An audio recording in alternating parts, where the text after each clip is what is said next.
espion en herbe pour cette critique atomique, puisqu'aujourd'hui on va parler d'Atomic Blonde, réalisé par monsieur David Leitch. Alors c'est le réalisateur entre autres du premier John Wick, si je dis pas de conneries. Et du coup déjà je suis obligé de faire la comparaison entre John Wick et Atomic Blonde. C'est la même chose, d'une certaine manière. Alors l'histoire n'est pas la même, mais le personnage, la façon dont il se bat, on a vraiment cette impression de déjà vu avec ce premier John Wick. Alors attention, hein, ça ne veut pas dire que ça fait un mauvais film. Mais du coup, tu te dis, merde, mais attends, mais c'est John Wick. Il a mis une perruque, il a des seins, mais c'est lui, il est déguisé, bordel. Mais voilà, ça reste un petit détail, mais je voulais le souligner parce que ça fait son importance quand même quand on attaque un film de se dire, bah putain, c'est vrai que quand même, John Wick, c'est la même chose. Mais attention, ça reste un bon film quand même globalement. En acteurs et actrices principaux, nous avons entre autres Charlize Theron, qui est l'actrice principale, qui va jouer Lorraine.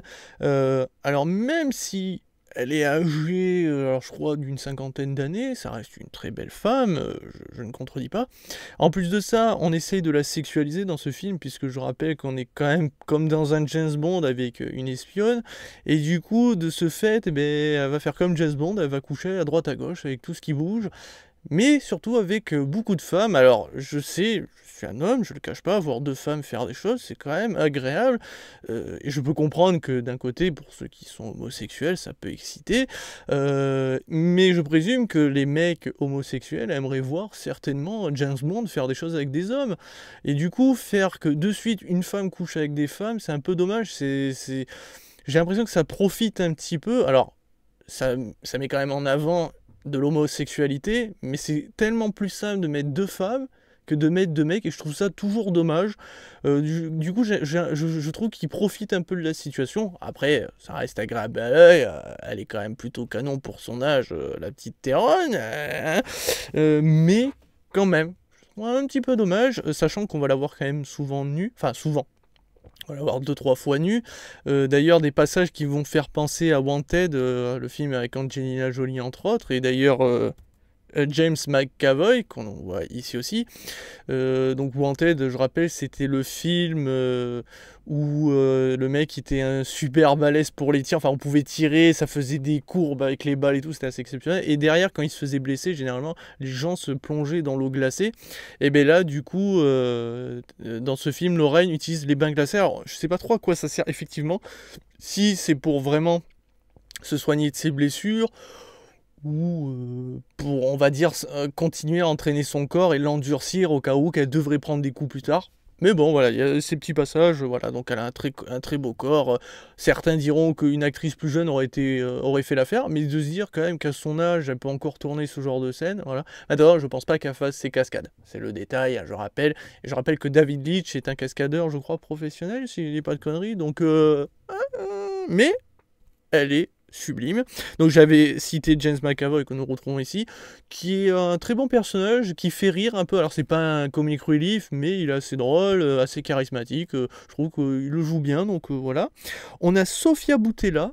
Je crois que c'est une jeune actrice française, encore une fois je ne suis pas certain, mais qu'on avait vu dans le film La Momie, avec Tom Cruise dernièrement, et elle jouait la momie, et je trouve qu'elle enchaîne les gros films dernièrement, et elle joue parfaitement, même si là ça reste plutôt un rôle mineur en soi, c'est pas un rôle, voilà, mais quand même, donc GG à toi, Sophia, et un dernier que je cite, John Goodman. Voilà, moi j'adore j'adore cet acteur, mais il y en a bien d'autres, bien entendu.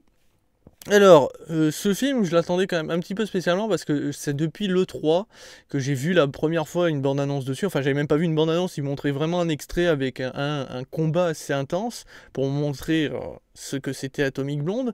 Et ça envoyait du lourd, donc je l'attendais. Et j'avoue quand même que je suis un chouïa déçu. Parce que le film est bon, c'est un bon film d'action, vous allez passer un très bon moment, mais franchement pas très développé. Et je trouve qu'il se facilite trop la tâche, pour des raisons qui m'est obscures. Alors, je vais faire un petit court résumé de l'histoire, attention, hein, je vais éviter les gros passages, pour éviter de spoil, bien entendu. Du coup, donc, on suit cette Lorraine, qui est une espionne britannique, hein, de Sa Majesté, comme d'habitude, hein. Sinon c'est pas drôle, je vois pas pourquoi on pourrait prendre un espion français. Non, non, il faut que ça soit britannique, hein. Voilà, donc ça fait penser à James Bond et autres, bien entendu. Et qui a pour mission de partir à Berlin pour, je crois que c'était rendre des documents, enfin, vous verrez par vous-même. Tout ne va pas se passer comme prévu, sinon c'est pas drôle, et il va se passer tout un tas de choses pour cette pauvre espionne qui finalement, elle qui doit être discrète, va s'en prendre quand même plein la bouche. D'ailleurs, le mot discrétion est assez drôle parce que normalement, enfin, très souvent les espions, on les voit tout le temps se déguiser, changer de tenue régulièrement. Là, c'est pas trop ça, c'est que la plupart des tenues, c'est souvent des longs manteaux, ça reste... Ouais, c'est limite des tenues presque normales. Alors on va me dire, bah en même temps un espion, et le but de se déguiser, c'est de passer pour n'importe qui. Ouais, mais du coup, on n'a pas ce jeu de déguisement, je trouve, pour ma part. Après, derrière, le film est vendu à la base comme un film avec beaucoup de couleurs, des néons. D'ailleurs, l'affiche du film, il y a des néons. Très souvent, il y a des titres qui apparaissent avec de la bombe, c'est très coloré. Et au final, les couleurs, on les cherche. Parce qu'une fois qu'on arrive à Berlin, sachant que c'est dans les années où le mur de Berlin va s'effondrer, ben c'est très gris, très terne. D'ailleurs, en plus, je tiens à féliciter ceux qui arrivent à voir la différence entre Berlin de l'Est et de l'Ouest. Hein, je crois que c'est... Parce que normalement, d'un côté, il y a les plus pauvres et d'un côté un peu plus riches, donc les tenues vestimentaires sont pas les mêmes. Or là, il n'y a quasiment aucune différence. Enfin, ça se voit pas vraiment, c'est un peu dommage. Mais bon, ça apporte pas forcément grand-chose au scénario, vous me direz, mais quand même. Et le souci, c'est comme je dis, ces couleurs n'existent pas. Les seules fois où il y a des néons utilisés, c'est pour les boîtes de nuit. Bon, en même temps, en boîte de nuit, si t'as pas de néon, pas de couleur, t'as l'air un peu con. Bon, je présume qu'il y a des boîtes de nuit où des fois c'est un peu dans le noir. Mais quand même. Ou alors, dans son hôtel, ou dans sa chambre d'hôtel, il y a des néons. Alors c'est assez rare, hein, je crois que ça n'existe pas d'avoir des chambres d'hôtel avec des néons. Généralement c'est des lampes classiques. Et les seuls, je crois, hôtels où on utilise des néons, à la limite je crois que c'est des hôtels de charme, hein, où ouais, tu rentres, tu payes pour... Et voilà, donc, mais bon, je sais pas ce que c'est comme hôtel, mais donc c'est les seules fois où il y a des néons utilisés, et je trouve ça vraiment dommage, parce que déjà le titre de film, Atomic Blonde, alors elle est atomique, effectivement, elle envoie du lourd, on te dit qu'il y a plein de couleurs, plein de néons, et c'est pas employé. Et moi, du coup, je me suis dit, mais attends, pourquoi ils ont pas fait un truc, mais qui aurait été vraiment classe, où en fait, Atomic Blonde, donc cette Lorraine, qui est une espionne, quand elle commence à se battre, et bien en fait, elle fait un bad trip. Alors pas forcément à cause de la drogue ou voilà, mais non, mais tout d'un coup, c'est comme si elle faisait un bad trip, et t'as plein de néons qui apparaissent sur les murs, tout ça, ça aurait donné des couleurs assez strange, donc du coup, un petit peu comme si elle était en train de triper à mort. Derrière, on te colle la musique qu'il y a dans le film qui est plutôt bonne, qui correspond aux années 80, tout ça, donc moi j'aime bien, ça, je trouvais ça collait parfaitement à l'univers. Et derrière, voilà, la musique, les couleurs strange qui apparaissent, et là, t'envoies les combats. Et j'aurais trouvé ça génialissime. Ça aurait fait un meilleur film, parce qu'au moins, déjà, il y aurait eu un impact sur le scénario et tout ça. Et derrière, ça aurait même justifié les problèmes de montage. Alors, il y en a un particulier, je crois que c'est le plus vénère, quand même, faut le reconnaître, où, donc, il y a une espèce de course-poursuite, il y a une bagnole qui se fait retourner. Alors après, c'est peut-être pas la même route, enfin la même rue, mais normalement, elle est sur une ligne droite. Il y a un moment, on change de plan de caméra, puis derrière, on revient sur cette bagnole et on voit derrière, il n'y a plus de bagnole. Celle qui s'est fait retourner a disparu. Et là, du coup, avec mon scénario que je viens de vous dire, ça aurait été presque logique, puisque elle bat trip quand elle se bat, et quand elle revient à la normale, et bien par exemple, cette voiture qui s'est retournée pendant le combat a disparu. Comme si en fait elle avait imaginé. Peut-être qu'en fait tout ce qu'elle voit, elle l'imagine. Et j'aurais trouvé ça bien plus excitant. Côté scénaristique, ça aurait donné un truc vraiment très sympathique parce qu'il aurait pu y avoir un retournement de situation. Au final, on découvre qu'en fait elle n'a jamais rien vécu de tout ça. En fait, elle est restée dans son pieu et elle a fait un trip. Enfin, il y avait plein de dénouements possibles avec une telle histoire. Et non, là, ils se sont contentés de juste... une espionne, elle va faire ses trucs d'espion, il y aura du combat, il y a des problèmes de montage du coup, pas de couleur, enfin pas trop, et c'est dommage. On est dans un film classique, qui se foule pas trop la cheville.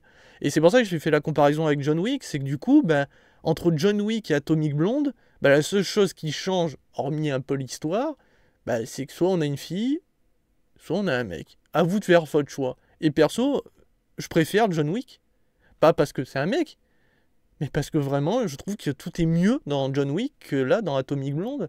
C'est un peu dommage. Euh, En plus de ça, derrière les gros soucis d'écriture, je trouve, pour certains personnages protagonistes secondaires, hein, qui sont parfois débiles.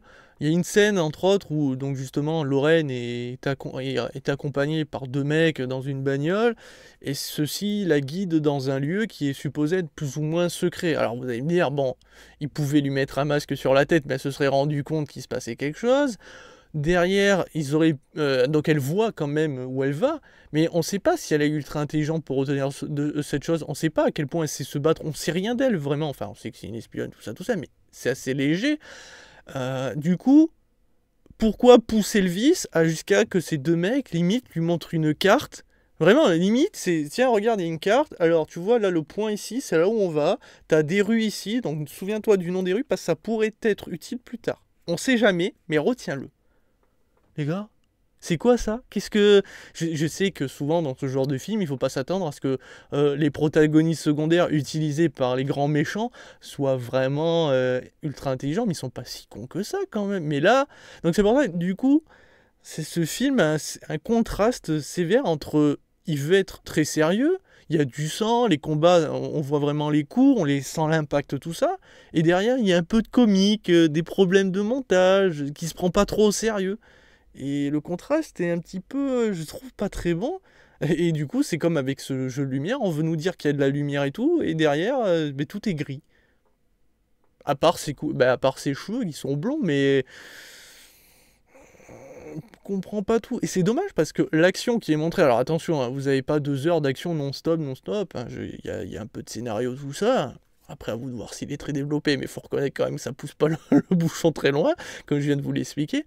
Mais les combats sont assez intenses. Il y a le combat dans la salle de cinéma avec un film, je sais pas le nom du film, mais ça donne un truc assez génialissime. Il y a ce plan séquence qui dure quelques minutes, donc dans un bâtiment, où la caméra va suivre les mouvements, va passer entre les cages d'escalier, entre les portes, tout ça non-stop, sans jamais se couper, sans un seul temps mort. C'est vraiment très très fort.